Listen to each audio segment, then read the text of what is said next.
Merhaba dostlar. Evet, şu anda Kulüs sokaklarına girişmiş bulunuyoruz. Şehri gezmeye başladık, şehri keşfetmeye başladık. İlk izlenimlerim muhteşem bir şehir. Yani gerçekten inanılmaz bir mimariye sahip. Gerçekten Avrupa'yı burada hissediyorsun. Ben şehri çok sevdim. Burası Romanya'nın en büyük ikinci şehriymiş. Transilvanya denilen bölgenin de başkentiymiş. Nüfus yaklaşık 300 bin, 400 bin civarı. Birçok öğrenci var burada. Yani öğrenci şehri herhalde, üniversite şehri bilmiyorum ama Erasmus yapan öğrenciler buraya geliyor. Ülkede, şehirde inanılmaz fazla üniversite var. Dolayısıyla inanılmaz canlı bir hayatı var burada genç nüfustan dolayı. Dün gece hayatını biraz deneyimleme şansım oldu. Gerçekten inanılmaz, gerçekten çok eğlenceli. Kesinlikle tavsiye ederim buraya gelmenizi. Şimdi biz bugün biraz böyle şehrin önemli turistik yapılarını inceleyeceğiz ilk başta. Size gidin görün, buralarda takılın dediğim birçok şeyi göstermeye çalışacağım. Ondan sonra alkol, kahve bunlara bakacağız. Bunların fiyatlarını inceleyeceğiz, değerlendireceğiz. Böyle güzel bir video yapmaya çalışacağız. Umarım siz de eğlenirsiniz. Bir önceki Brasov videomu da izlemediyseniz o da sağ üstte bulabileceğiniz bir link mevcut. Aynı zamanda kanalıma girip de izleyebilirsiniz. Hadi isterseniz şehrin içine iyice girelim ve şehri keşfetmeye başlayalım.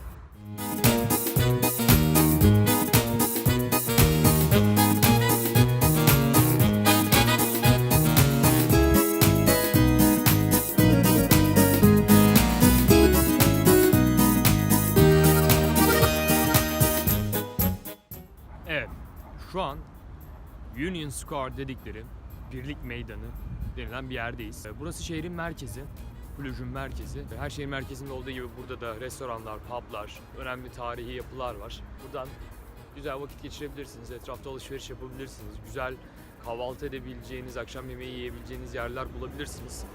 Klasik bir şehir merkezi. Sadece etrafındaki yapılar gerçekten muazzam, çok güzel. Çok güzel bir mimariye sahip. Özellikle tam şöyle göstereyim.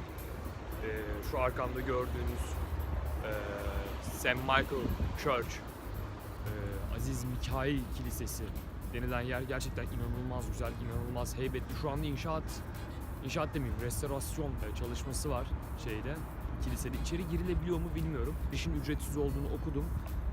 Bakacağım, eğer girebiliyorsak gireceğiz. Ben de size içeriği göstermeye çalışacağım. Hemen onun önünde de Matyas Corvinus denilen Macar bir kralın heykeli var tam şurada. Bu kral da 1400'de Cluj'da doğmuş ve Romanya, Macaristan tarihi için inanılmaz bir yeri olan bir adammış, bir kralmış. Onun da heykelini buraya 1900 yılında dikmişler.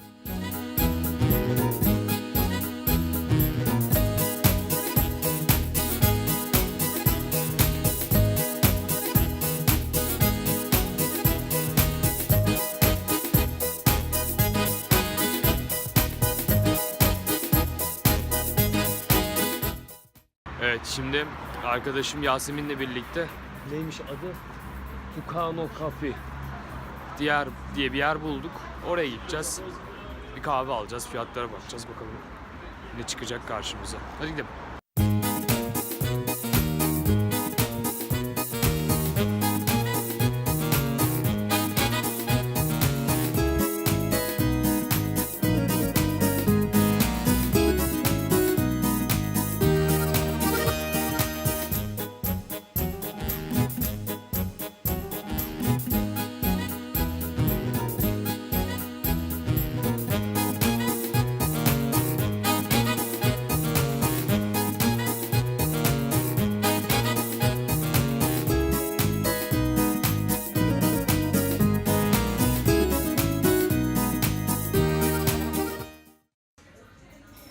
Evet, arkadaşım Yasemin'le geldik. Bir kahve içtik. Fiyatları gördünüz zaten, size gösterdim.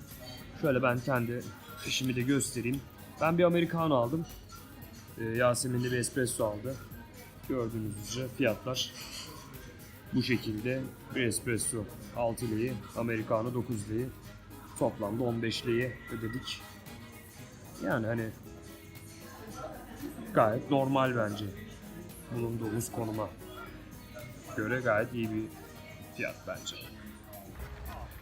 Central Park diye adlandırılan bir parka geldik. Burası böyle yazın bizim Caddebostan sahil gibi, Moda sahil gibi, tabii bir sahil yok ama Moda sahil gibi insanların sandalyelerini alıp, içkilerini alıp takıldığı bir yermiş. Güzel bir park.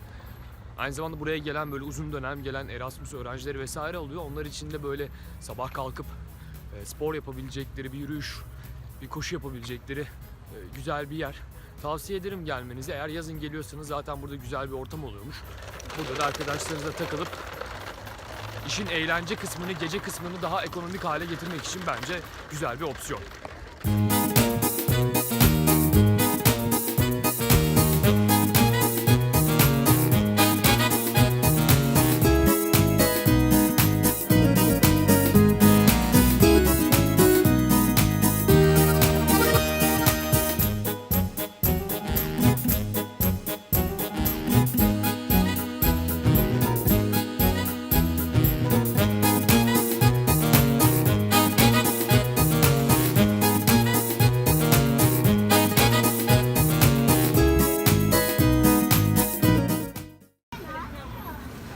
Romanya'da bayağı yaygın bir mevzu şu anda izlediğiniz olay.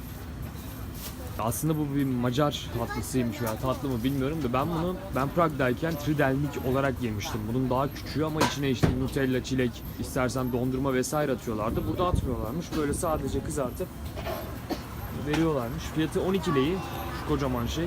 Tarçın veya şeker buluyorlarmış sadece etrafına. Başka bir şey de yok. Gelmenizi tavsiye ederim, denemenizi tavsiye ederim. Biz şimdi alacağız bir tane.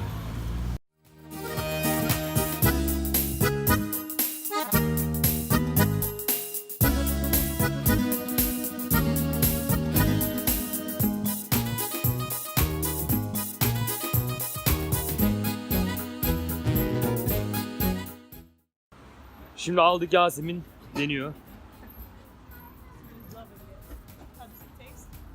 Nasıl?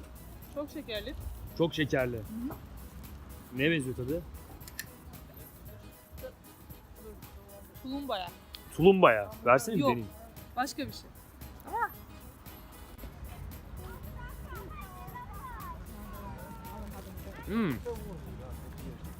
Gerçekten çok şekerli. Ama bence çok lezzetli ya. Ben tadını çok beğendim. İçinde böyle Nutella vesaire olsa daha güzel olurmuş. Prag'da koyuyorlar da burada niye koymuyorlar bilmiyorum.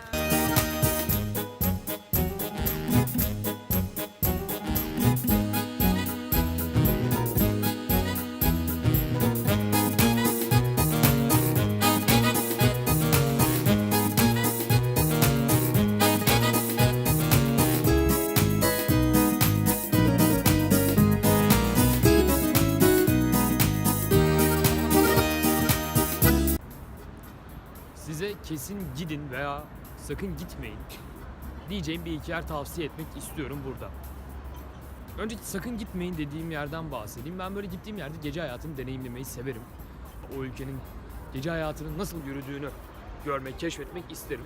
Cluj'da gerçekten çok güzel yerlere gittim. Çok eğlenceli yerlere gittim. Hatta biri PHI-18 denilen bir kulüptü. PHI-18. Orayı kesinlikle tavsiye ederim. Çok eğlenceliydi. Orada güzel eğlenmiştik.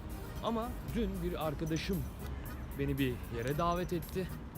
Ve bence kesinlikle gitmemeniz gereken bir yer. Adı Janis. Tam şeyde, bu Aziz Mikail Kilisesi'nin yanında bir kulüp. Hayatımda gördüğüm en ürkütücü yerlerden biri.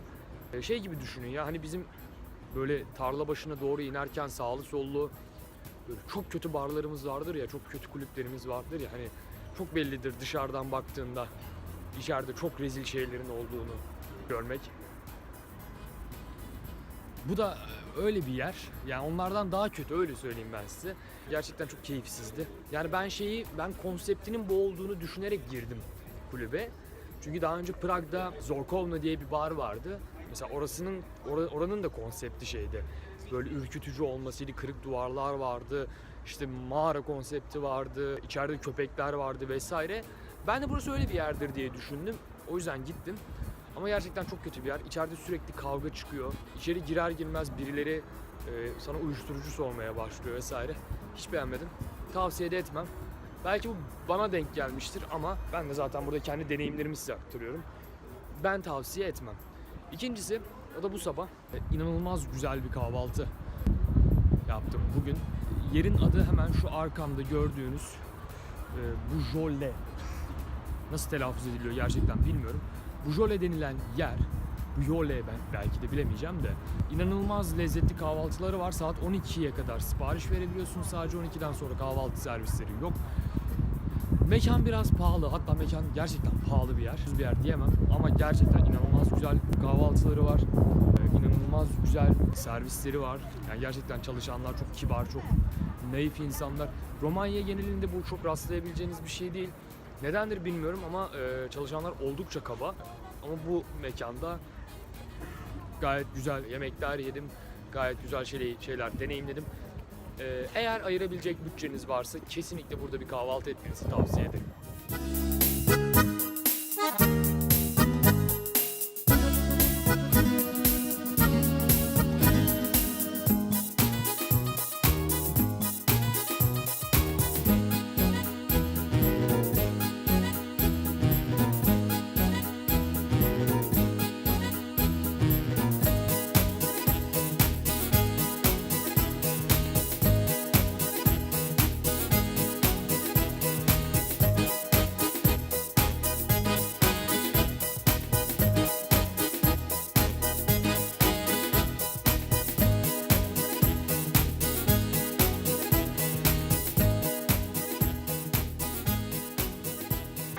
Şimdi bir şeyler içmeye gideceğiz.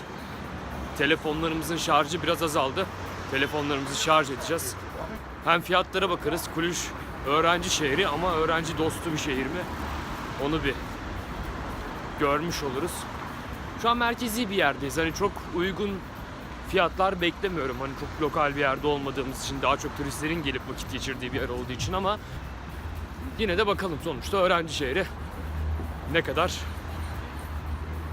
ödeme yapacağız yediğimiz içtiğimiz şeyler için. Şimdi Papillon'a giriş yaptık. Arkadaşlarım burada. Onlarla birlikte böyle bir şeyler içiyoruz. Ben bir tane bira söyledim. Ama sizle menüyü bir incelemek istiyorum. Fiyatlara birlikte bakalım istiyorum. Şöyle bir açtım.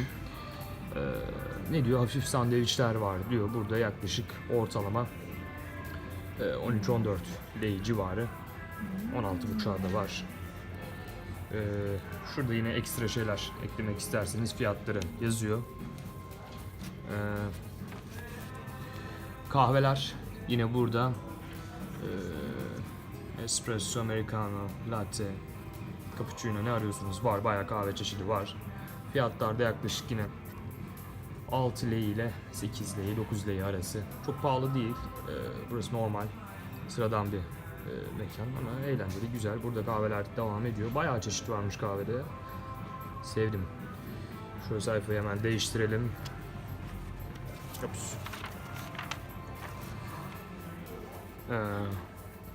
Ne bu bilmiyorum. Bayuturi yazıyor. Çay. Muhtemelen çay bu. Bizim çaydır. Chai means tea, right? Yeah, okay. The same in Turkish. Yeah. Burada yine bayağı çeşit var. Şöyle sonlara doğru gelelim. Enerji içecekleri, işte meşrubatlar, 6 lei, 12 lei, limonata. Burada limonataları şeyle veriyorlar, böyle şuruplarla veriyorlar. İşte kivi şurubu, şeftali şurubu, çilek şurubu falan. Smoothies var. Milkshake var. Fiyatları görüyorsunuz zaten. Şöyle alkol fiyatları var burada. Kokteyller başlıyor. Şu şekilde. Bunlar herhalde alkolsüz. For alcohol, without alcohol? Versus Free alcohol? for alcohol, yeah. Bunlar da alkollülerdir muhtemelen. Kokteyl fiyatları yaklaşık işte 16, 17, 18 lei civarı. Şurada birçok çeşit var. Long drinks'ta gin tonic, vodka tonic vesaire 14 lei. Yani bence anlaşılabilir, güzel fiyatlar. Çok pahalı değil. Yani süper ucuz da değil. Çünkü süper ucuz mekanlarda var cidden ama buralarda gayet normal duruyor. Bira fiyatları Carlsberg 40'lık, 8'liği, 25'lik benim şu anda içtiğim. Ben bunu 6'liği veriyorum. Tuborg var, Holsten var, yerel markalar var. Yani genelde bizim alışkın olduğumuz biralar 8, 9'liği, 7,5'liği civarı. Şöyle göstermeye devam edeyim. Şarap, şişe şaraplar.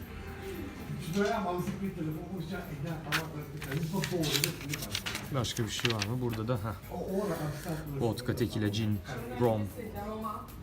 Mesela tekila shot ucuz. Bize göre daha ucuz. Türkiye'ye göre daha ucuz. Türkiye'de herhalde 15-16 lira falandır bir tane tekila shot. Öyle hatırlıyorum. Viski de aynı şekilde. Mesela Türkiye'de viski çok pahalı. Yaklaşık 40 lira. 45 lira civarı. Burada mesela 10 liraya GB içebiliyorsunuz. Jack Daniels içebiliyorsunuz. Çok pahalı değil.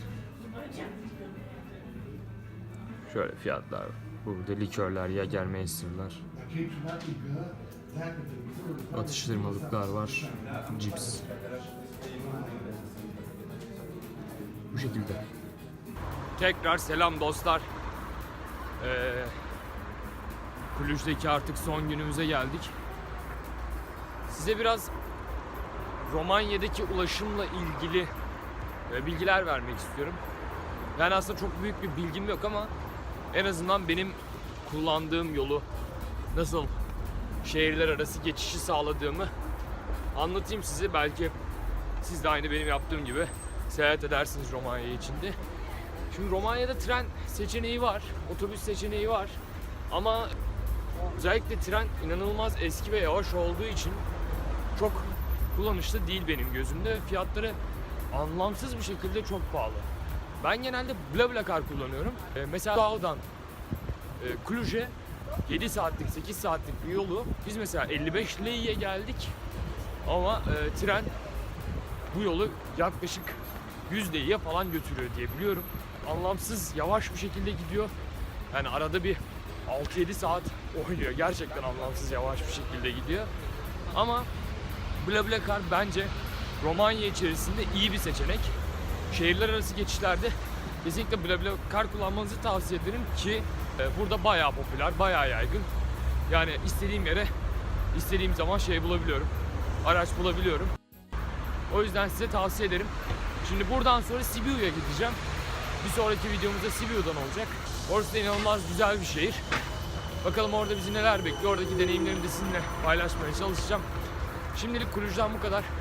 Hoşça kalın. Seviyorum sizleri. Öpüyorum. Bye bye.